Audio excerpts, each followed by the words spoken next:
It's the Final Word Daily, brought to you as ever by Westfield London, Westfield Stratford City. I'm Cameron Punsonby, and I'm joined by, well, not only for today, but tomorrow, and hopefully forever, by Daniel Norcross, who's going to run you through the first day's play here at Dharamsala in 30 seconds. Be careful what you wish for. 5-test series, isn't it marvellous? Well, not really, when one side's been getting hammered for the previous three on and off. And finally, the wheels have come off. Not surprisingly, in the glorious lee of the mountains of the Himalayas, England began well, as they so often have throughout this series, and then Kuldeep Yadav, with a sensational spell of spin bowling, reduced England. At one point they lost 5 for 8. When Joe Root took 5 for 8, that was a bit more fun. This was England losing 5 for 8. Oh woe, oh misery. More Jaiswal at the back end, that was quite fun as well, and a bit of Rohit Sharma. India end the day in a commanding position. If this goes beyond lunch on day 4, I'll be staggered. Remarkable. It is the first time all series we've had an interview with a player or coach. As it happens today, it was Marcus Trescothick, who kind of admitted it was a bad day. He went, yeah, that was pretty disappointing actually, because the match is so far gone in India's favour. It's very rare, very, very rare, that you can divide a day so neatly into 3 sessions. You had the very nice kind of balanced morning session, which was wildly entertaining. Jasprit Bumrah's opening spell was wonderful, wicketless, but wonderful. And then India struck just on the stroke of lunch to make it 110 for 2. Then England decided just to all get out because Kuldeep Yadav's a very good bowler, reached tea at 194 for 8, and then we finished the day's play with India on 135 for 1. Only, 80 runs behind England's total of 218 all out. I mean, where should we start, Daniel Norcross? I think we should start with Kuldeep Yadav, the left-arm wrist spinner. He put in a magical performance. I know in theory he got 5 wickets and Ashwin got 4, so it's kind of similar. Wrong. Kuldeep was wonderful. He really was wonderful. And what's marvellous for Kuldeep is that he had England in all sorts of knots in England, didn't he? Back in, was it about 2018? And they thought, mystery spinner, we'll put him in the test matches. Well, actually, England kind of worked him out and took him down. I don't know whether that was a pitch thing, whether that was an inexperienced thing, or whether it was the England batters who had just worked out what he was doing. Well, he's now played in quite a few of these test matches. England's batters have had a lot of opportunity to work out which way the ball is going, and they look utterly clueless. And the dismissal of Ollie Pope, a lot of people will be looking at that and saying, that's Ollie Pope, what on earth was he doing? He himself looked like he was going, what on earth have I done? But I'm going to give a lot of credit to the bowler, because he got so far inside Pope's head, he didn't know which way it was turning, one way or the other. He thought, if I get down the wicket to it, I might be able to smother it before it spins. Well, Kuldeep saw him coming, dragged it down just that tiny bit short, and then it fizzed past his outside edge to make what wasn't a great piece of judgment look absolutely terrible. And that's what a really, really good wrist spin bowler can do. He can make you look like an idiot, even when you're a player of the quality of Ollie Pope. There was the ball that got rid of Zach Crawley. I mean, that is a beautiful ball. You've just got to put yourself in that position, all of you who've played cricket before. Right arm, you've got a left arm over the wicket bowler, the ball is outside your right eye, you're thinking, oh, it's full, oh, I can drive that can't threaten my stumps. Well, not a bit of it. It pitches a foot outside off stump and it comes back and hits a leg stump. It was a piece of just beautiful bowling for the ages. He had Stokes in a horrible knot. A lot of focus will once again be on England's approach with the bat, but you've got to give credit to the bowler, because he wove a web of magic and mystery. And do you know what? It takes me back, Cameron Ponsonby, in a contrasting sort of way, to a series that I'm not sure that you'll be as familiar with as I am. The 1984-85... possible. 1984-85 successful England tour to India, and it began with a young 18-year-old wrist spinner by the name of Laxman Shivaramakrishnan, whom we've come to know and enjoy on such great commentary stints as That's Got Miles in the Air all the way into the hands of mid-off, where he's out. The very self-same Laxman Shivaramakrishnan picked up 18 wickets in his first 3 innings in that series. He ended up being unravelled. The England batters got the better of him. He finished with a 1 for 145, I think, at Chennai in the 4th test. And the mystery was blown apart. Well, Kuldeep Yadav is actually going on an opposite journey. His mystery is becoming more mysterious by the minute. It's it's like getting deep into the weeds of the most mysterious mystery. I'm trying to think of the greatest mystery writer of all time, and I can't off the top of my head, but maybe you can. But that is what he's become. And for all the focus on England's poor day, and people will be right to do that because they look like a side who was really kind of just happy to be in the Himalayas and also happy to be going home quite soon, he was sensational. Well, he was a mystery writer in complete control of his plotline. And the bit that I particularly enjoyed myself, thank you very much, Daniel Norcross.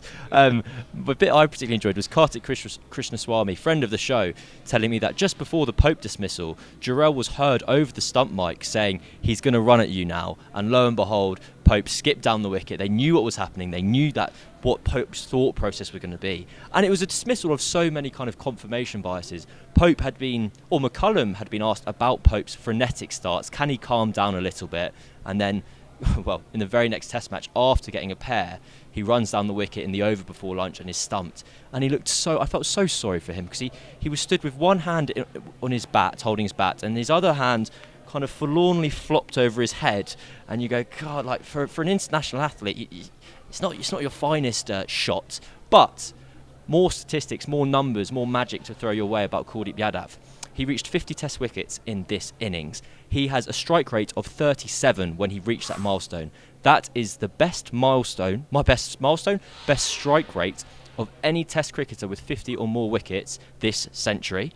Another strike rate stat for you, Daniel Norcross, is with his leg break. He has a strike rate of 40. With the googly that paid for Jonny Bairstow and Ollie Pope today, he has a strike rate of 24. That is 1 every 4 overs. That is the strike rate of a T20 bowler in, obviously, T20 cricket. And what makes this all the more remarkable is he bowls the stupidest form of bowling in the entire sport. Left arm wrist spin is a symptom of someone who makes poor life decisions. The hardest thing in the world in this sport is to bowl wrist spin. The reason why right arm leg spin works and is effective is because it spins the ball away from the bat. That's the positive. The negative side of that is you have less control. Off spin. What's bad about off spin? You spin the ball into the right hander. What's good about off spin? You have control. Left arm wrist spin.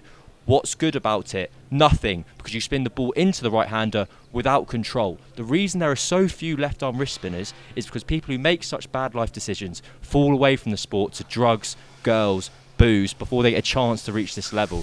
Kuldeep Yadav is the personification of success, resilience, and a miraculous figure in this world. I think he's a moron for bowling what he does and the decisions he makes, but I have to praise his ability at what he does. It's very impressive. If I had a word with him, I'd say just bowl left arm ortho and you'd be a much better player. Anyway, that's beyond the point. We're going to move on to, we could talk about Zach Crawley's innings or Jaiswal's. We'll get to Jaiswal because once again, he was so entertaining. Crawley, I think, deserves a line for continuing a superb series and a superb second consecutive series after a wonderful Ashes. But the batter I enjoyed most today, in amongst every England and India, was Jonny Bairstow on his 100th test. A very wonderful, we'll get to the presentation later, but a critic would say that his innings of 29 off 18 was a symptom of a man who let the occasion get to him. Me, as a supporter, would agree with that and say I loved every single moment of it. It was completely insane. It was completely nonsensical. And I think all test innings should now be played at that rate, at that speed, and with that intensity.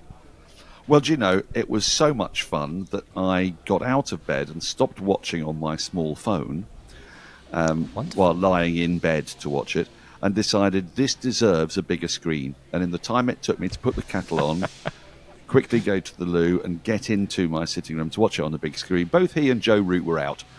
So I went straight back to bed and continued watching on my phone.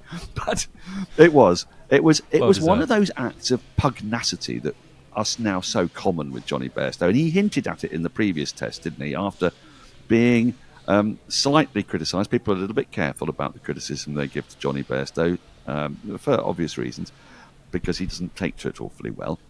But there were sort of little murmurs and, maybe he'll have to be let go. And he sort of hinted in the previous test he was going to come out snarling. Well, in this one, he came out full barrel-chested, full 100th test, full my mum's here, my partner's here, my baby's here, everybody's here. He had a very emotional cat presentation. He'd done all of that It was superb, and he delivered, as you say, but he delivered for really a very short amount of time. And he was sort of part of that collapse. And as a result, you've done well to point out what a magnificent innings it was. Frank Keating once described the 7-ball 18 by Ian Botham in the 1985 Ashes when he hit his first ball for 6, his third ball for 4, and his fourth ball for 6, as the greatest innings he'd ever seen in Test cricket. It was Perfect. a flourish of journalistic hyperbole that was not uncommon in Frank Keating's work. But I think if he'd seen that innings today, it would have gone above Botham's and it would have gone into the pantheon. So, look, yes, I concur. It was a thing of marvellous wonder and beauty, but it kind of gets lost in the weeds because England fans will be in despair. What I must say, though, to England fans especially, because we're a broad church here on the Final Word, we don't look at it from one country's viewpoint or the other, is that, look, you had your fun. And now all the fans are there and they're going, oh, well, this game could be over at the end of day 3. That gives us 2 days to trek around the Himalayas and have fun, play with the monkeys and go to the MacLeod Gunge. I mean, I meant to ask you, because you're there with the backdrop of the marvellous mountain range. Has the atmosphere been as exotic and marvellous as you'd expected? It is. I know everyone's very interested in Cameron's unofficial or official power rankings of places he's been, and I think this is coming in at number 3. It's on the podium immediately. I think, but it comes in at number 3 behind Wellington and Grenada, but it comes first in like awe and wonder and magic. It's so beautiful. Don't look at me like that. Is that because of Wellington? I love Wellington. We're going to move on with that. We don't have enough time today. It's the Oval first in Kennington. That's number 1. Then Tooting second. Yeah. Then it's Dharamsala. Then it's Cape Town. Then it's the Adelaide Oval. Then it's Wellington. Okay, we will agree to. It sounds like agree, to be honest. It feels like we're coming from a similar point of view. But no, it's been the most spectacular place to be. It's been the first. No, there'd be a lie to say it was the first time this trip where. I think it's the first time this trip where I've felt genuinely amazed every day, all day. Where you look around and it's just the kind of all the superlatives that are used are deserved. Basically, it could be very easy that in when people go places and they say, oh, it's brilliant, oh, what a wonderful time we had. This is one where I now believe all the things I heard previously because I'm now saying them to my friends and family, whether we're recording something or not. But to return briefly to the cricket, hopefully not briefly, we'll find out. That was the Jonny Bairstow innings. It reminded me of what you were saying there about it was a Sam Perry from a rival podcast known as The Great Cricketer. I remember he used this phrase to describe an MS Dhoni innings where he went ecstasy, agony, death. And it was when he got 12 off 3 and hit 2 sixes and then got out. And it was just perfect. And that's how I felt today. But it was, as you said, part of the very quick death of the England team in this match. They lost 3 for none to go from, I think, 175 for 3 to 175 for 6. They lost 5 for 8. As part of a wider collapse to go sink further into the abyss. And then eventually 218 all out. And then we got to the moment in time where you go, oh, is it tricky to bat? No, wrong. It seemed quite easy for India. Jaiswal, I mean, you're a man of many words, so I'm going to turn to you for this moment. Jaiswal, we've spoken about him a lot. Let's speak about him some more. Whoa. Any words that I haven't already said have yet to be invented about Jaiswal. It was another one of those magnificent knocks. I think I'd sort of likened him to a turbocharged David Gower, and someone said actually he reminds me a bit more of a left-handed Sehwag. He's not quite either of those. He's somewhere in between because there's an elegance and a lissom grace to his power, which is what makes one think of Gower. But the end result is murderous on occasion, and his downfall was brought about by his own genius. He was in such a zone, and he was smashing the ball with such aplomb. There was nothing that England's bowlers could do. And in fairness, they bowled a few bad balls, but they didn't bowl too badly, given the situation and given their inexperience. But he made them look utterly hopeless. And I'm going to give Bashir some credit. But I think he just saw him twitch a bit, because I think when you watch the replay, he just drags that length down just a touch to get him out stumped, just to make that length a little bit more awkward. But it was a kind of saddening moment for me because I really wanted Jaiswal to go past Gavaskar's records. He went past 700 runs in the series, and I just thought his series has been so magnificent. It deserves to be topped off with an out-and-out record. And I don't think it will do now because I'm not sure that England are going to trouble India's scorers in the second innings, particularly. So that might be the last we see of him for this series. But it was yet again. I mean, when I think about how much in love I was with Shubman Gill this time last year, when I watched him at Ahmedabad get 100 on a flat deck against Australia, and I was convinced that he was going to be the big thing. I still am convinced he's going to be a big thing, but I'm afraid the big thing is Yashasvi Jaiswal, and I think we're going to have a lot of fun watching him for the next 15 years. Well, he was on 6 off 27 when Bashir came into the attack, and then he launched 3 sixes. He finished on 57 off 58, so what is that? 51 off 31 balls was when he decided to flip the switch. And I don't know if I'm kind of adopting hindsight here, but obviously Let's go this the other way around. Bashir has the shits. That's the fact of life. He got an upset stomach yesterday, and I saw him this morning, and I was trying to work out if I was inventing this look on his face or whether this was the reality. That I went, you look like an ill man. Like you do not look like you want to be walking right now. But he's played fair play. But all I could think of when he got hit for his third six in his opening over is that's a bad day. That to be on international television, a bit twitchy, not feeling very well, and being relentlessly pummeled back over your head. Hey, maybe being an international cricketer isn't all it's cracked up to be. I'd rather be sat over here. Anyway, we are going to move on. My wife. So just before you do, my wife. You said you thought he looked ill. My wife thinks he looks like a gigantic crochet needle. And if you don't know what one of those looks like, just Google crochet needle. Yeah, I'm probably going to have to. Anyway. I'm trying to get that in my head. Right, yes, we'll let the audience do that. Have a Google. It's time to move on to the final word, Hall of Fame. And Mum. No, don't let me cue you in, Daniel. Sorry. Jesus I'm not used to Christ. this. I'm so excited. I know. Sorry, we were going to tell the people that it was a very exciting day because you were going to do the ad read, not me. And now you've ruined it. But anyway, okay, we're going to leave that in so people understand your ineptitude. But I'm now going to be nice and say, Daniel, for a special occasion, why don't you do the ad read today? Mum, Mummy, Mama, whatever you call her, even if you're one of those weirdos who calls their parents by their first name like a spoilt Californian teenager, this Sunday is her day. And while the ideas and concepts surrounding motherhood continue to adapt and change to fit the modern world we live in, there's something that hasn't changed. All Mum really wants for Mother's Day is a Westfield gift card. Give Mum the gift of choice this year with a £100 Westfield London or Westfield Stratford City gift card. And if you buy one or more before March the 10th, we'll throw in a £25 Rosa's Thai gift card as well. Delicious. That's right. You can give Mum the day off, bring the rest of the household to Westfield, buy her a gift card, eat some pad thai, then head home to sling her the aforementioned gift card for her trouble. Mums. More extra, less ordinary. It's a fucking good payoff line, that, isn't it? I really enjoyed it when I read that one. I thought that is correct, Sheehan. The right use of Westfield London, Westfield Stratford City.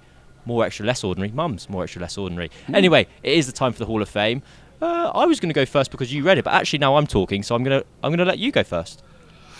Well, I'm going to go for an unusual choice, and it's because cricket is a game that often happens at a very fast pace. You have a bowler bowling to a batter, and even when a spinner's bowling, everything happens actually in the twinkling of an eye, does it not? Whether it flies for six, you have a little bit of time to contemplate, or the ball beats the outside edge, the action happens in a fraction of a second. But today, the real action, the action that infects our dreams and gives us nightmares, happened to poor old Ben Folkes. He'd just come out after tea and he was smashing the ball to all parts, curiously. He was doing what he was told he can't do. He hit a beautiful four on the ground, he had a marvellous six. He looked like he was in great touch, and he might even get England somewhere up to about 250, which would still not have been enough. When he went for a sweep, there was a loud appeal for LBW. The appeal continued. The ball came off the pad.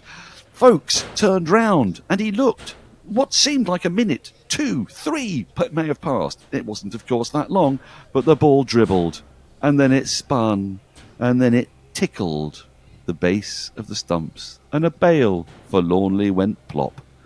And in that moment, what he experienced is what I have experienced on so many night terrors, the slow, painful death that cricket can give you. That was my Hall of Famer. That was wonderful. That was like not the fairy tale of folks. That's the wrong like the Grimm brother tales. I think it was like it was poetic, wonderful. I'm going to now give a very underwhelming final word Hall of Fame to end the show. My favourite, Mukesh Kumar. Saw him doing catching practice at lunchtime. Was just throwing them on the floor. Wasn't fantastic. He started seeing them and he started taking them, but I was there. I was like, come on, mate, like, hold on. Obviously, was very sad that Patidar was out, ankle injury. I'd like to see it. And then, yeah, I think we've touched on Pope's presentation. We've touched on Jarrell. I guess, can I do a really self-indulgent one? Can I, Yeah. I would like to say hello and thank you. Two people came up to me today and mentioned the final word, and I deeply great, like genuinely appreciated it, and that was lovely. So those are my moments of final words Hall of Fame. Oh, your mum is so nice, isn't she? Yeah, there she is, and remarkably good at getting around the world. I was like, wait, Mum, Sarah, fuck off. Well done, Cam. Well done. It was nice, and it was weird because it was her in both places as well. She just hopped across the ground. I was like, hey, she got multiple entry tickets. Anyway, that's quite enough for today. India in such cruise control. They're well ahead of the match. Yeah, I think it could. I think we could be in for quite a fun tomorrow, because I think the morning, if it's anything like this morning, Jimmy Anderson could be getting his 700th wicket. There could be a bit of action for England. But if India get through that morning session, it could be quite a game. Right, well, I've been Cameron, you've been Daniel. This has been The Final Word. We'll catch you tomorrow. See you tomorrow.